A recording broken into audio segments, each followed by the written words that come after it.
Young and the Restless spoilers, full episode Saturday's update January 31st, 2026. What unfolds between Kyle Abbott and Diane Jenkins is not a dramatic confrontation or a moment of sudden revelation, but something far quieter and ultimately more devastating in its honesty. A conversation in which illusions are gently dismantled, not out of cruelty, but out of emotional fatigue and hard-earned self-awareness. Kyle comes to his mother not as a son seeking reassurance, but as a man finally willing to name the ways in which he has failed himself and the people he cared about most. When he tells Diane about Harrison's earnest but misguided attempt at matchmaking, there is no bitterness in his voice, only a soft ache colored by nostalgia. The idea that a child could so innocently try to put the pieces of a broken relationship back together stirs something deep inside Kyle. Not because it reignites hope, but because it reminds him of a time when love felt uncomplicated and inevitable.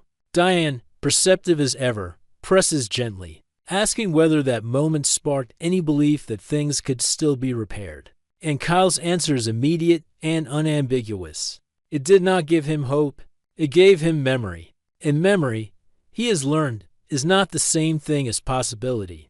Kyle admits to Diane that one of the most painful realizations of his adult life has been coming to terms with his own impatience and sense of entitlement when it came to love. He does not frame this as a confession meant to absolve him, but as an acknowledgement he can no longer avoid. He tells her that he spent too long believing that wanting something badly enough gave him the right to rush it, to push it forward before it was ready to stand on its own. Relationships, he has learned the hard way, are not rewards for persistence or effort. They are living things that either grow naturally or wither under pressure. Diane listens without interrupting, aware that this is not a lesson she can soften for him, because the bitterness of it is precisely what makes it true. Kyle admits that facing these truths has forced him to confront parts of himself he does not like. The tendency to assume his needs should take priority, the impatience that masqueraded as passion. The blindness to how suffocating that could feel to someone who was still trying to find herself. When Diane asks whether he is truly ready to let go of Claire, the question hangs between them with a weight that neither of them underestimates. Kyle does not answer immediately, not because he is uncertain, but because the truth deserves respect. He finally tells her that Claire has already made her choice, and he understands it completely. She needs space to focus on herself, to define who she is outside of expectations, outside of legacy, outside of being someone's partner. He does not resent her for that. In fact, he recognizes that asking her to do otherwise would only repeat the same mistakes he is now trying to outgrow. Diane, always attentive to the emotional undercurrents beneath his words, asks the question that matters most, whether he still has feelings for Claire. Kyle does not attempt to shield himself with detachment or cynicism. He says plainly that he still loves her, but love, he has come to realize, is not enough. Sometimes the people can care deeply for each other and still be fundamentally misaligned in timing, needs, and direction. Accepting that does not make the love disappear. It simply changes what must be done with it. While Kyle is grappling with the quiet aftermath of a relationship he knows he cannot resurrect, Claire is navigating a parallel reckoning of her own, one rooted as much in family legacy as in personal uncertainty. At the ranch, her conversation with Nikki Newman carries a different energy, shaped by concern rather than regret. Claire listens as Nikki speaks candidly about the upheaval at Newman Enterprises and the instability caused by Victor's increasingly opaque strategies. Nikki's worry is not abstract. It is the worry of someone who has seen Victor at his most dangerous and understands how quickly his plans can spiral beyond even his own control. Claire, steady but thoughtful, reassures her grandmother that she is not alone, that she can rely on her if things escalate, or if Victor's actions begin to place the family in jeopardy. This offer is not made lightly. It reflects Claire's growing awareness that being a Newman means more than bearing a name. It means standing ready when the foundation shakes. As their conversation shifts away from corporate warfare and toward Claire's personal life, the tone becomes more intimate and introspective. Nikki asks about Holden Novak, and Claire's hesitation speaks volumes before she ever puts her doubts into words. She admits that she no longer knows whether she can trust him, not after what has surfaced involving Audra Charles. The uncertainty has eroded whatever sense of stability that relationship once offered, leaving Claire wary of investing further in something that may already be compromised. Nikki, drawing from a lifetime of watching relationships fracture and reform, gently asks whether Claire has considered returning to Kyle. The question is not a push, but an opening, and Claire answers it with the same honesty Kyle showed Diane earlier. She says she is not ready for a serious relationship, not with Kyle or anyone else. Kyle, she knows, has made it clear that he wants to move forward, and she respects that boundary even as it costs her something to do so. Yet Claire does not deny the truth beneath her restraint. She admits that she still thinks about Kyle, that his presence in her life has not simply vanished because they chose to step back. The feelings linger, unresolved but no longer allowed to dictate her choices. For Claire, this is not about rejecting love. It is about refusing to build her future on anything that feels unfinished or dependent. She understands now that before she can commit her life to someone else, she must be certain of who she is when she stands alone. Nikki hears this not as avoidance, but as growth. And though she worries about the loneliness that often accompanies such self-imposed clarity, she also recognizes its necessity. What makes these parallel conversations so poignant is not the possibility of reconciliation, but the shared acceptance that some connections, no matter how meaningful, are not meant to be sustained in their original form. Kyle and Claire are not walking away because they no longer care, but because caring has finally led them to the same conclusion from opposite sides. That forcing alignment would only distort what was once genuine. Diane sees in Kyle's reflections the painful maturity that comes only after repeated missteps, while Nikki sees in Claire's resolve the quiet strength of someone choosing self-definition over emotional convenience.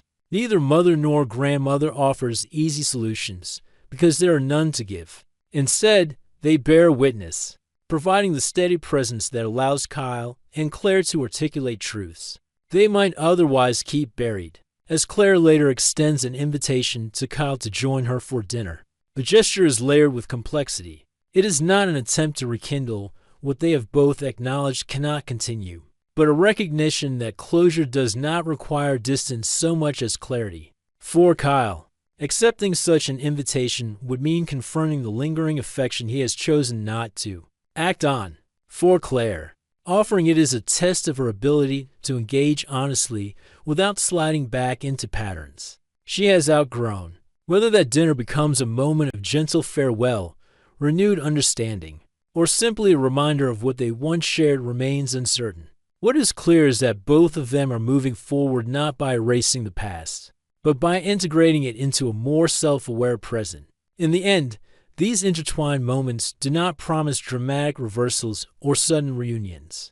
Instead, they paint a quieter, more mature portrait of love and loss within Genoa City, one where growth is measured not by who ends up together, but by who learns to let go without resentment. Kyle's admission that love alone is not enough, and Claire's recognition that self-focus is not selfish, mark a subtle but significant shift for both of them. They are no longer defined by what they want from each other, but by what they are finally willing to acknowledge about themselves. And in a world so often driven by power struggles and emotional extremes, that kind of honesty may be the most radical choice of all.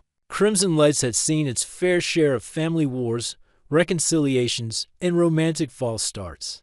But there was something almost ironic about Kyle Abbott and Claire Newman finding themselves there at the same time, as if Genoa City itself kept engineering quiet collisions, just to see which way the pieces would fall. Claire arrived first, shoulders a little less tense than they had been in recent months, but still marked by the kind of vigilance that came from being a Newman, and from dragging herself through too many storms at a young age. She ordered her drink, found a small table near the window, and tried to convince herself that all this free time she kept talking about was an opportunity, instead of a reminder of how much in her life had been stripped away or put on pause. When Kyle walked in, she felt the familiar tug in her chest before she even registered his face, a subtle shift in the air that her body recognized before her mind caught up. He paused when their eyes met, a flicker of surprise softening into something more complicated and almost fond awareness, like someone unexpectedly running into a road they thought they'd permanently closed.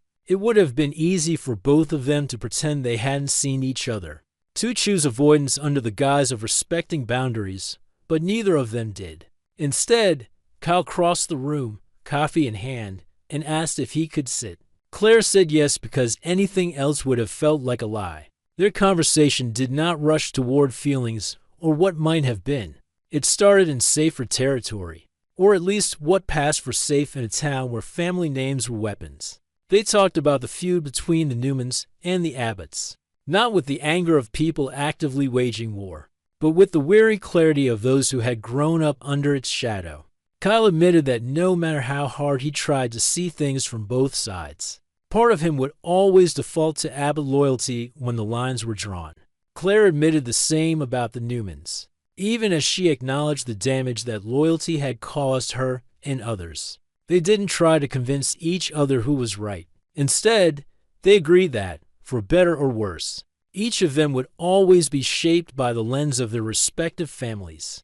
It was strangely liberating, saying it out loud not as an accusation, but as a shared fact. They weren't pretending they could rise completely above the legacy that had written itself into their DNA. They were simply choosing not to use that legacy as a reason to walk away from each other's company. When the topic shifted from family wars to personal lives, the air between them grew quieter, heavier, though neither of them named it directly. Claire mentioned, almost casually, that she had a lot of free time lately, more than she knew what to do with. The words were light, but beneath them was the unspoken truth that stepping back from relationships and from certain roles inside Newman Enterprises had left holes she hadn't yet figured out how to fill. She looked at Kyle for a moment, as if weighing whether to say anything more, then decided that pretending indifference was more exhausting than risking vulnerability. She told him that since she wasn't rushing into anything serious, and since they had already proven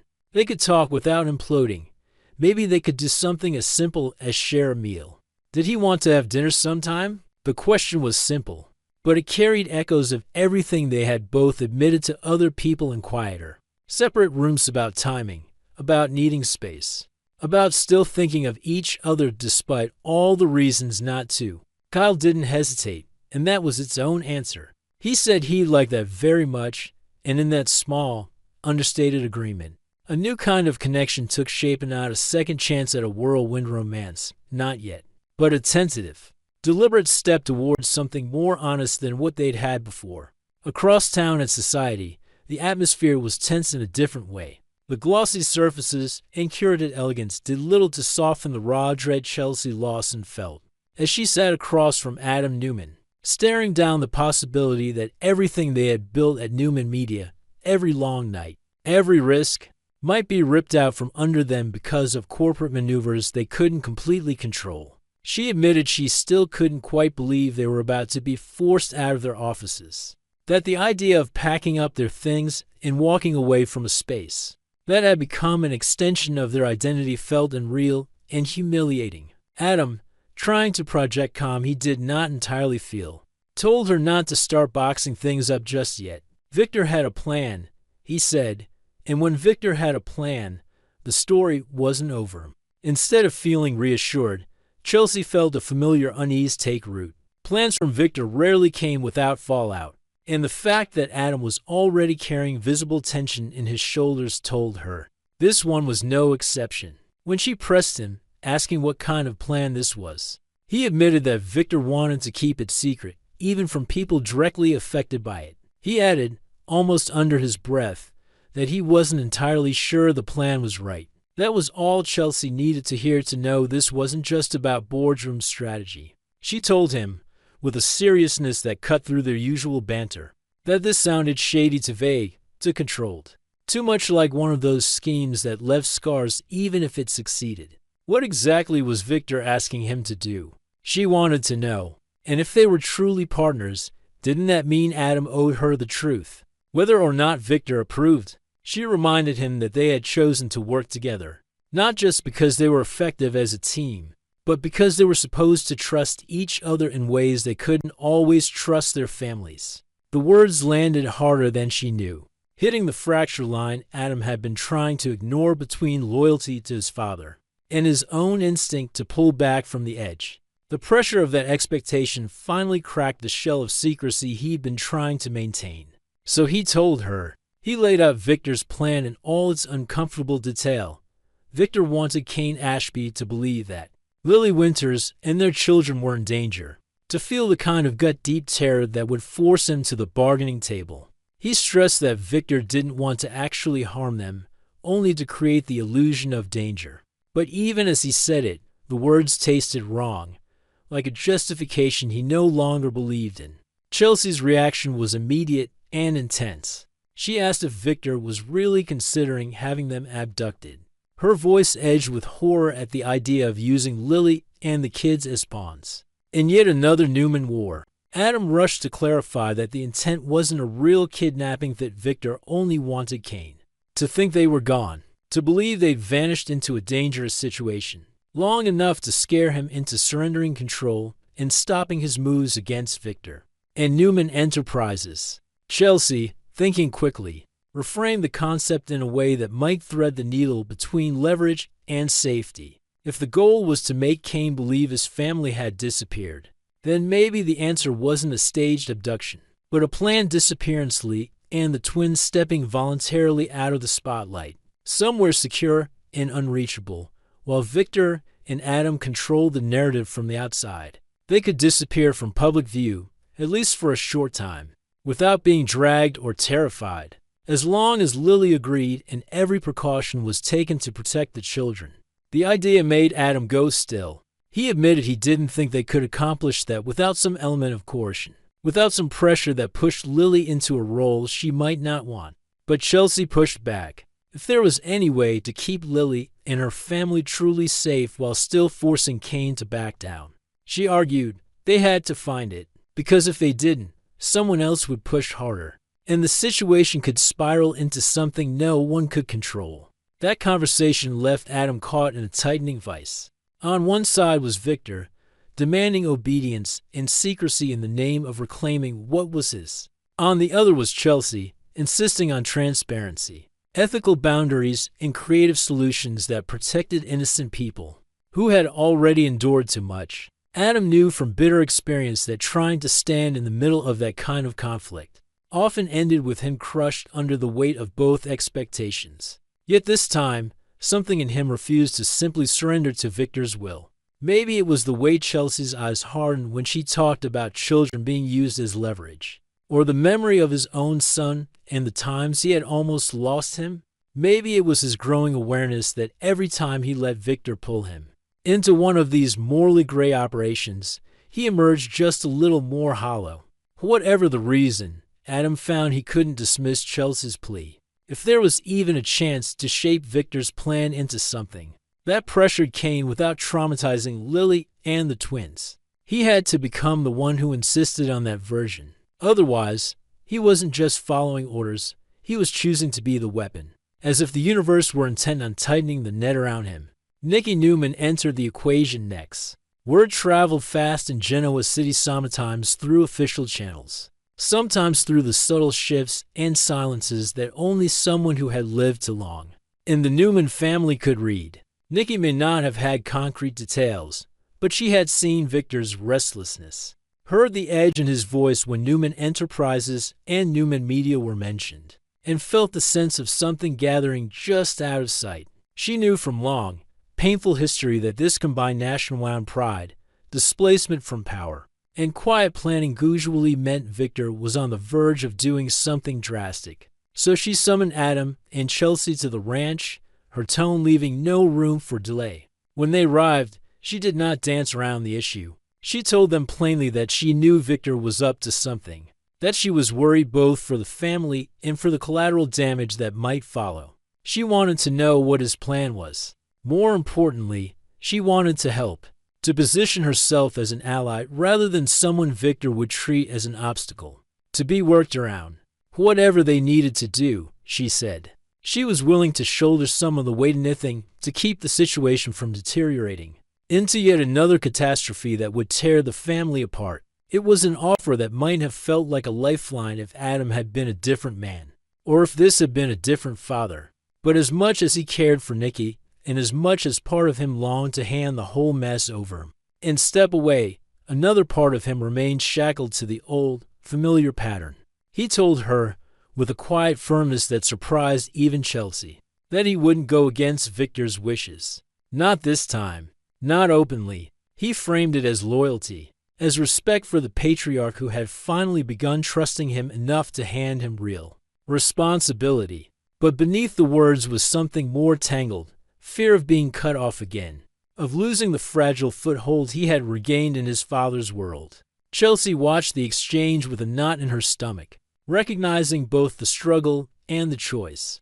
Nikki's eyes filled not with anger, but with a weary kind of disappointment. She knew what it meant when Adam pulled that wall of loyalty around himself. It meant she would have to find another way in, another vantage point from which to see the full picture before Victor's plan crossed a line that could not be uncrossed. Outside all of this, unaware of the specifics, but inevitably tied to the fallout, Claire and Kyle's dinner invitation hung in the air like a small, fragile piece of hope suspended above a battlefield, while Adam wrestled with generational patterns of obedience and rebellion, while Chelsea tried to keep conscience and strategy in the same room, while Nikki prepared herself to challenge Victor in whatever subtle way she could.